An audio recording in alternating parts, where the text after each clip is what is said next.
ప్రభుత్వం తాలూకా ప్రతిష్టంభన చూసి ఏదైతే మా డిమాండ్ ఉందో మా రెండో పక్షాలు ఉన్నాయి కాబట్టి పాలక పక్షం ప్రతిపక్షం కాబట్టి ఆ ప్రతిపక్షాన్ని ప్రత్యేక ఇస్తే దాని మీద ఆధారపడి ఉంటుంది మా తాలూకు స్పందన.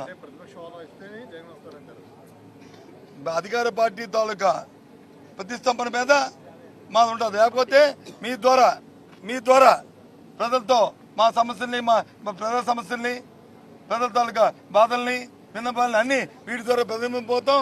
ఇంకా అవసరం ఉంటే క్షేత్రస్థాయిలో పోతాం, పోరాటాలు చేస్తాం, ప్రభుత్వాన్ని చొక్కా పుచ్చుకొని దాని వీధిలో నిలబెడతాం.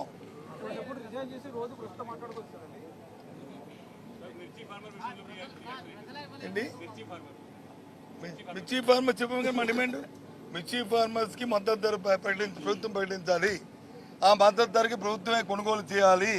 మార్కెట్ ఇంటర్వెన్షన్ జరగాలి. కేంద్రం ఎప్పుడో ఇస్తుందని ఎదురు చూడడం కాదు. అంతవరకు రైతులు వచ్చి ఉండలేరు. రైతులు ఆత్మహత్యలు చేసుకుంటున్నారు, ఇబ్బందులు పడుతున్నారు. దయచేసి ప్రభుత్వం ఆలోచన చేయాలి అనేది మా డిమాండ్.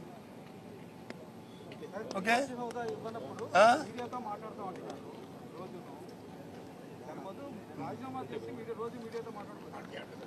మేమేం చేయాలో మాకు తెలుసు. ఏబిఎన్ మాకు చెప్పక్కర్లే.